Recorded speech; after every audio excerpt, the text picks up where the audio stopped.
ಇಬ್ಬರು ಹೆಣ್ಮಕ್ಕಳನ್ನು ಅವನ್ನ ದುಷ್ಕರ್ಮಿಗಳು ಅವನ್ನ ಕರ್ಕೊಂಡು ಹೋಗಿ ರೇಪ್ ಅಂಡ್ ಮರ್ಡರ್ ಮಾಡಿ ಅವ್ರನ್ನ ಕೆರೆಯಲ್ಲಿ ಎಸ್ತಾರೆ ಬಂಧುಗಳೇ. ಈ ಹೋರಾಟ ಕೇವಲ ಒಂದು ದಿನದ ಹೋರಾಟ ಆಗೋದಿಲ್ಲ. ಆ ಹೆಣ್ಣು ಮಕ್ಕಳಿಗೆ ನಾವು ನ್ಯಾಯವನ್ನು ಕೊಡಿಸುವವರೆಗೆ ನಾವು ಈ ಹೋರಾಟವನ್ನು ನಿರಂತರವಾಗಿ ಜಾರಿಯಲ್ಲಿ ಇರ್ತೀವಿ ಅಂತೇಳಿ ನೀವು ಹೇಳಿ ಸಿಗಲೇಬೇಕು.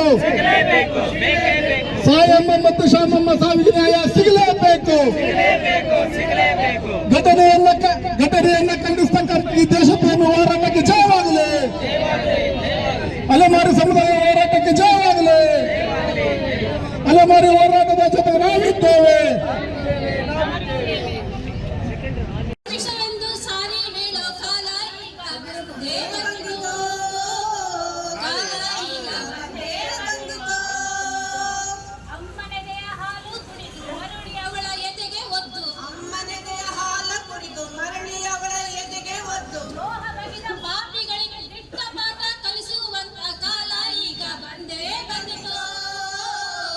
ಅಲೆಮಾರಿ ಸಮುದಾಯದ ಬಡ ಹೆಣ್ಣು ಮಕ್ಕಳು ಚಿಂದಿ ಆಯುವ ಹೋಗುವ ಸಂದರ್ಭದಲ್ಲಿ ಆ ಹೆಣ್ಣು ಮಕ್ಕಳ ಮೇಲೆ ಅಮಾನುಷವಾಗಿ ದೌರ್ಜನ್ಯವೆಸಗಿ ಅವರ ಕೊಲೆಯನ್ನು ಖಂಡಿಸಿ ಇವತ್ತು ನಾಡಿನ ಕರ್ನಾಟಕ ರಾಜ್ಯದ ಹಲವಾರು ಕಡೆ ಈ ದೇಶಪ್ರೇಮಿ ಹೋರಾಟ ಏನು ನಡೀತಾ ಇದೆ.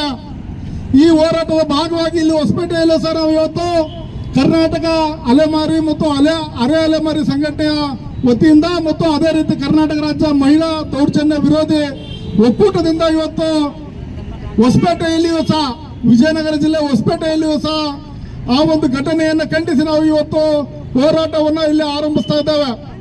ಈ ಹೋರಾಟಕ್ಕೆ ಬಂದಿರತಕ್ಕಂಥ ಅಲೆಮಾರಿ ಸಮುದಾಯದ ಎಲ್ಲ ನಾಯಕರಿಗೂ ಮತ್ತು ಸದಸ್ಯರಿಗೂ ಅದೇ ರೀತಿ ಇಲ್ಲಿ ಬಂದಿರತಕ್ಕಂಥ ಕರ್ನಾಟಕ ರಾಜ್ಯ ಮಹಿಳಾ ದೌರ್ಜನ್ಯ ಒಕ್ಕೂಟ ವಿರೋಧಿ ಸಮಿತಿಯ ಸದಸ್ಯರಿಗೂ ಮತ್ತು ಅದೇ ರೀತಿ ವಿಜಯನಗರ ಜಿಲ್ಲಾ ಬಾಬಾ ಸಾಹೇಬ್ ಡಾಕ್ಟರ್ BR ಅಂಬೇಡ್ಕರ್ ಸಂಘದ ಸದಸ್ಯರಿಗೂ ಅದೇ ರೀತಿ ಇಲ್ಲಿ ಬಂದಿರತಕ್ಕಂಥ ಹಲವಾರು ಸಮುದಾಯ ಸಂಘಟನೆಗಳ ನಾಯಕರಿಗೆ ಮೊದಲನೇದಾಗಿ ಈ ಒಂದು ಹೋರಾಟಕ್ಕೆ ತಮ್ಮೆಲ್ಲರಿಗೂ ಹೃತ್ಪೂರ್ವಕ ಅಭಿನಂದನೆಗಳ ಸಲ್ಲಿಸಿ ಈ ಒಂದು ಹೋರಾಟದ ಚಾಲನೆಯನ್ನ ಇವತ್ತು ನಾವು ಕೊಡ್ತಾ ಇದ್ದೇವೆ. ಸ್ನೇಹಿತರೆ, ತಮಗೆಲ್ಲ ಗೊತ್ತಿರಬೇಕು, ಅಲೆಮಾರಿ ಸಮುದಾಯಗಳು ಅತ್ಯಂತ ಬಡ ಕುಟುಂಬದಿಂದ ಕೂಡಿರ್ತಕ್ಕಂಥ ಅಲೆಮಾರಿ ಸಮುದಾಯಗಳು. ಅಂತ ಸಮುದಾಯಗಳನ್ನ ಗುರಿಯಾಗಿಸಿಕೊಂಡು ಇವತ್ತು ಗುರುಮಿಟ್ಕಲ್ನಲ್ಲಿ ನಡೆದಿರ್ತಕ್ಕಂಥ ಒಂದೇ ಘಟನೆ ಅಲ್ಲ. ಅದೇ ರೀತಿ ನಮ್ಮ ಸಿರುಗುಪ್ಪದಲ್ಲಿ ಕಳೆದ ವರ್ಷ ಇದೇ ರೀತಿ 2 ಹೆಣ್ಣು ಮಕ್ಕಳ ಮೇಲೆ ದೌರ್ಜನ್ಯವೆಸಗಿ ಅವರನ್ನ ಕೊಲೆ ಮಾಡಿರ್ತಕ್ಕಂಥದ್ದನ್ನು ನೋಡ್ತಾ ಇದ್ದೇವೆ. ಅದೇ ರೀತಿ ಅವರ ಮೇಲೆ ಸುಳ್ಳು ಮೊಕದ್ದಮೆಗಳನ್ನ ಕಳಿಸ್ತಕ್ಕಂಥದ್ದು, ಅದೇ ರೀತಿ ಅವರಿಗೆ ಸುಳ್ಳು ಕಳ್ಳತನ ಕೇಸುಗಳನ್ನ ಹಾಕಿ ಅವರನ್ನ ಇವತ್ತು ದೌರ್ಜನ್ಯಕ್ಕೆ ಒಳಪಡಿಸ್ತಕ್ಕಂಥದ್ದನ್ನು ನೋಡ್ತಾ ಇದ್ದೇವೆ. ಮತ್ತೆ ಆ ತರದ ದೌರ್ಜನ್ಯವನ್ನ ಇಡೀ ನಾಡಿನ ಪ್ರಜ್ಞಾವಂತರು ಮತ್ತೆ ಪ್ರಗತಿಪರರು ಯಾರು ಸಹ ಕ್ಷಮಿಸ್ಲಿಕ್ಕೆ ಸಾಧ್ಯವಿಲ್ಲ. ನಾವು ಆ ಘಟನೆಯನ್ನ ಖಂಡಿಸ್ತಾ ಇದ್ದೇವೆ. ಅದ್ರ ಭಾಗವಾಗಿ ಇವತ್ತು ನಾವು ದೊಡ್ಡ ಮಟ್ಟದ ಒಂದು ಹೋರಾಟವನ್ನ ಇಲ್ಲಿಂದ ವಿಜಯನಗರ ಜಿಲ್ಲೆ ಹೊಸಪೇಟೆಯಿಂದ ಇವತ್ತು ನಾವು ಆರಂಭ ಮಾಡ್ತಾ ಇದ್ದೇವೆ. ಈ ಹೋರಾಟ ಕೇವಲ ಒಂದು ದಿನದ ಹೋರಾಟ ಆಗೋದಿಲ್ಲ. ಆ ಹೆಣ್ಣು ಮಕ್ಕಳಿಗೆ ನಾವು ನ್ಯಾಯವನ್ನು ಕೊಡಿಸುವವರೆಗೆ ನಾವು ಈ ಹೋರಾಟವನ್ನು ನಿರಂತರವಾಗಿ ಜಾರಿಯಲ್ಲಿ ಇರ್ತೀವಿ ಅಂತೇಳಿ ನೀವು ಹೇಳಿ ಈ ಒಂದು ಕಾರ್ಯಕ್ರಮದ ಅಂಗವಾಗಿ ಈ ಒಂದು ಹೋರಾಟವನ್ನ ಮುನ್ನಡೆಸಲಿಕ್ಕೆ ಬಂದಿರತಕ್ಕಂಥ ನಮ್ಮ ಕರ್ನಾಟಕ ರಾಜ್ಯ ಅಲೆಮಾರಿ ಸಮುದಾಯಗಳ ರಾಜ್ಯಾಧ್ಯಕ್ಷರಾಗಿರ್ತಕ್ಕಂಥ ಸಣ್ಣಮಾರಪ್ಪನವರು ಈ ಚಾಲನೆಯನ್ನು ಕೊಡಬೇಕು. ಅವರು ಮಾತಾಡೋದ್ರ ಮೂಲಕ ಈ ಒಂದು ಕಾರ್ಯಕ್ರಮಕ್ಕೆ ಚಾಲನೆಯನ್ನು ಕೊಡಬೇಕು ಅಂತೇಳಿ ಅವರನ್ನು ವಿನಂತಿ ಮಾಡ್ತಾರೆ. 18 ವರ್ಷದ ಮಹಿಳೆಯರು ಅವರ ತಂದೆ ತಾಯಿಗಳು ಅನಾರೋಗ್ಯದಿಂದ ಬಳಲುತ್ತಿರುವ ಸಂದರ್ಭದಲ್ಲಿ ಅವರಿಲ್ಲ ಕರ್ನಾಟಕದಲ್ಲಿ ಭಿಕ್ಷೆ ಬೇಡಿದ್ರೆ ಹಿಡಿದು ಒಳಗಾಗ್ತೀರಿ, ಕೂಲಿ ಕೆಲಸಕ್ಕೆ ಅವ್ರನ್ನ ಕರೆಯೋದಿಲ್ಲ. ಯಾಕೆ ಕರೆಯೋದಿಲ್ಲ ಅಂದ್ರೆ ಅವರ ಟೆಂಟ್ಗಳಲ್ಲಿ ಗುಡಾರಗಳಲ್ಲಿ ಇರ್ತಾರೆ. ಅವ್ರನ್ನ ನೋಡಿ ಇವ್ರು ಯಾರು ಕೆಲಸ ಮಾಡೋದಿಲ್ಲ ಅಂತೇಳಿ ಯಾವೊಬ್ಬ ನಾಯಕರು ಕೂಡ ಯಾರೊಬ್ಬರು ಕೂಲಿ ಕೆಲಸ ಕರೆಯೋದಿಲ್ಲ. ಹಾಗಾಗಿ ಜೀವನ ಮಾಡೋದಕ್ಕೆ ಆಧಾರ್ ಕಾರ್ಡು ರೇಷನ್ ಕಾರ್ಡ್ ಇರ್ತವೆ, ಆದ್ರೆ ಅವರ ಜಡ್ಡು ಜಾಪತ್ತು ಬಂದ್ರೆ ಹಣ ಇರೋದಿಲ್ಲ. ಹಾಗಾಗಿ ಅವರ ತಂದೆ ತಾಯಿ ಅನಾರೋಗ್ಯದಿಂದ ಇದ್ದರು. ಅವೆರಡೂ ಹೆಣ್ಣು ಮಕ್ಕಳು ಯಾವುದೇ ಕೆಲಸ ಇಲ್ಲದೆ ಏನ್ ಮಾಡಿದ್ರು, ಅವರು ಸಿಂಧಿ ಆಯೋ ಕೆಲಸ ಕಾಯಕ ಮಾಡಿಕೊಂಡು ದಿನನಿತ್ಯ ಅದೇ ಕೆಲಸ ಮಾಡ್ತಾ ಇದ್ರು.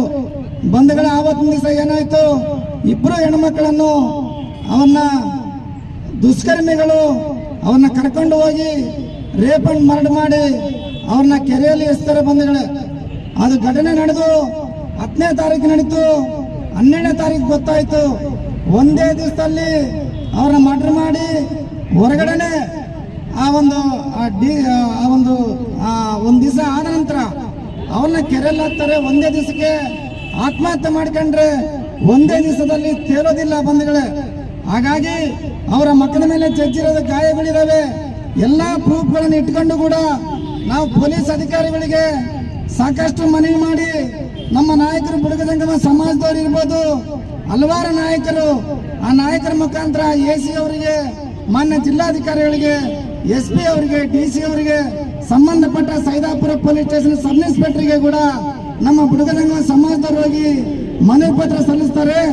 ಮನವಿ ಪತ್ರ ಸಲ್ಲಿಸಿದ ನಂತರ ಆ ಒಂದು ಒತ್ತಡ ಹಾಕಿ ನಮ್ಮ ತಂದೆ ತಾಯಿಗಳ ಹತ್ರ ಬಂದು ಪೊಲೀಸರು ಒತ್ತಡ ಹಾಕ್ತಾರೆ, ಬೇರೆಯವರು ಒತ್ತಡ ಹಾಕಿ ಇವು ಸಹಜ ಸಾವು, ಇವು ಸುಖ ಸುಮ್ಮನೆ ನೀರಲ್ಲಿ ಮುಳುಗಿ ಸತ್ತಾರ ಅಂತೇಳಿ ಬರೆಸ್ತಾರೆ ಬಂಧುಗಳೇ. ಹಾಗಾಗಿ ಅಲೆಮಾರಿಗಳಿಗೆ ಧ್ವನಿ ಇಲ್ಲ ಅಂತೇಳಿ, ಇವರು ಬಡ ಮಕ್ಕಳು ಅಂತೇಳಿ, ಇವ್ರಿಗೆ ಬೆನ್ನಿಂದ ಯಾರಿಲ್ಲ ಅಂತೇಳಿ ಆ ಒಂದು ಉದ್ದೇಶದಿಂದ ಪೊಲೀಸರು ದಾರಿ ತಪ್ಪಿಸೋ ಕೆಲಸ ಮಾಡ್ತಾರೆ. ಹಾಗಾಗಿ ನಾವು ಮತ್ತೊಮ್ಮೆ ಏನ್ ಮಾಡ್ತೀವಿ, 1 ವಾರ ಟೈಮ್ ಕೊಡ್ತೀವಿ. 1 ವಾರ ಒಳಗಾಗಿ ಅವ್ರನ್ನ ಬಂಧಿಸಬೇಕು. ಅವ್ರ ವಾಟ್ಸ್ಆಪ್ ಗ್ರೂಪ್ ನಲ್ಲಿ ಅವ್ರ ಫೋಟೋ ಬಂದಿದ್ದಾವೆ, ಅವರೇ ಆದಂತದ್ದು ನಂಬರ್ಗಳು ಕಲೆಕ್ಟ್ ಮಾಡಿ ಕೊಟ್ಟಿದ್ದೀವಿ ಬಂಧುಗಳೇ. ಕೊಟ್ರೆ ಸಹಿತ ಅವ್ರು ಬಹಳ ನಿರ್ಲಕ್ಷ್ಯ ವಹಿಸಿದ್ರು. ಹಾಗಾಗಿ ಮತ್ತೆ ರಾಜ್ಯ ನಮ್ಮ ಅಲೆಮಾರಿಗಳೆಲ್ಲ ಸೇರಿ ಕೂಡ ದೊಡ್ಡ ಮಟ್ಟದಲ್ಲಿ ಹೋರಾಟ ಮಾಡಿ ಇವತ್ತಿಗೆ 9 ದಿವಸ ಆಯ್ತು. ಅವರು ಸತ್ತು 13ನೇ ದಿವಸ ಆಯ್ತು. ಇದುವರೆಗೆ ಆದ್ರೆ ಸುತ್ತ ಪೊಲೀಸ್ ಅಧಿಕಾರಿಗಳು, ರಾಜಕಾರಣಿಗಳು ನಿರ್ಲಕ್ಷ್ಯ ವಹಿಸ್ತದವ. ಹಾಗಾಗಿ ಈ ರಾಜ್ಯದಲ್ಲಿ ನಮ್ಮ ಅಲೆಮಾರಿಗಳಿಗೆ ದಿಕ್ಕು ದೇಸಿಲ್ಲ. ಇವತ್ತು ಕರ್ನಾಟಕ ಸರ್ಕಾರ ಹೇಳುತ್ತೆ ನಾವು ಅಲೆಮಾರಿಗಳ ಪರ ಇದ್ದೀವಿ, ದೀನ ದಲಿತರ ಪರ ಇದ್ದೀವಿ. ಇವತ್ತು ನಮ್ಮ ದೀನ ದಲಿತರು ಕೂಡ ಇವತ್ತು ದೊಡ್ಡ ದೊಡ್ಡ ನಾಯಕರಿದ್ದಾರೆ. ಮಾದೇವಪ್ಪನವ್ರು ಇರ್ಬೋದು, ಗೃಹ ಮಂತ್ರಿಗಳು ಡಾಕ್ಟರ್ ಜಿ ಪರಮೇಶ್ ಸಾಹೇಬ್ರು ಇರ್ಬೋದು, ಇವತ್ತು ಕರ್ನಾಟಕ ಆಳ್ತಿರುವ ನಮ್ಮ ಸಿದ್ದರಾಮಯ್ಯ ಸಾಹೇಬರು ಅಹಿಂದ ಅಂತ ಹೇಳ್ತಾರೆ. ಇವತ್ತು ಬಡ ಜನರು ಇವತ್ತು ಕೊಲೆ ಆದ್ರೆ 13 ದಿವಸ ಆಯ್ತು, ಇದುವರೆಗೆ ಕೂಡ ಕೊಲೆಗಳನ್ನು ಹಿಡಿದಿಲ್ಲ, ಅದು ಪತ್ತೆ ಹಚ್ಚಿಲ್ಲ. ನಾವು ಪದೇ ಪದೇ ಕೇಳಿದಾಗ SFL ರಿಪೋರ್ಟ್ ಅಂತ ಹೇಳ್ತಾರೆ. ಸ್ವಾಮಿ, SFL ರಿಪೋರ್ಟ್ ಕೂಡ ಬಹಳ ಮೋಸ ಆಗ್ತದೆ. ರಾಜಕಾರಣಿಗಳ ಪ್ರಭಾವಿಗಳ ಒಂದು ಒತ್ತಡಕ್ಕೆ ಮಣಿದು ಅದನ್ನು ಕೂಡ ಫೇಲ್ ಮಾಡುವಂತ ಕೆಲಸ ಆಗುತ್ತೆ. ಹಿಂದೆ ರಾಯಚೂರಲ್ಲಿ ನಡೆದ್ರೆ ಅದೇ ಕೆಲಸ ಮಾಡಿದ್ರು, ಸಿರುಗುಪ್ಪಲ್ಲಿ ನಡೆದಂತ ಘಟನೆ ಅದೇ ಕೆಲಸ ಮಾಡಿದ್ರು.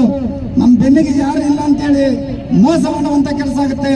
ಹಾಗಾಗಿ ಇವತ್ತು ನಮ್ಮ ಅಣ್ಣ ಹೇಳ್ದಂಗೆ, ಸೋಮಣ್ಣ ಹೇಳ್ದಂಗೆ ಕೂಡ ನಾವು ಇವತ್ತು ಇಲ್ಲಿಗೆ ಬಿಡೋದಿಲ್ಲ. ಇವತ್ತು ಪ್ರಗತಿಪರ ಚಿಂತಕರು, ದೊಡ್ಡ ದೊಡ್ಡ ನಾಯಕರು, ವಡಗೇರಿ ನಾಗರಾಜ ಇರ್ಬೋದು, ಬಸವರಾಜ ಕವತಾಳ್ ಇರ್ಬೋದು, ಮತ್ತೆ ಬೆಂಗಳೂರಲ್ಲಿ ದೊಡ್ಡ ದೊಡ್ಡ ನಾಯಕರು, ಪ್ರಗತಿಪರ ಚಿಂತಕರು, ಎಲ್ಲರೂ ಹೋರಾಟಗಾರರು ಕೂಡ ಬೆಂಗಳೂರಲ್ಲಿ ಫ್ರೀಡಂ ಪಾರ್ಕ್ ಅಲ್ಲಿ ಸರ್ಕಾರಕ್ಕೆ ಕೂಡ ಎಚ್ಚರಿಕೆಯನ್ನು ಕೊಟ್ಟರು. ಆದ್ರೆ ಸಹ ಇದುವರೆಗಾಯ್ತು ಬಂಧಿಸಿಲ್ಲ.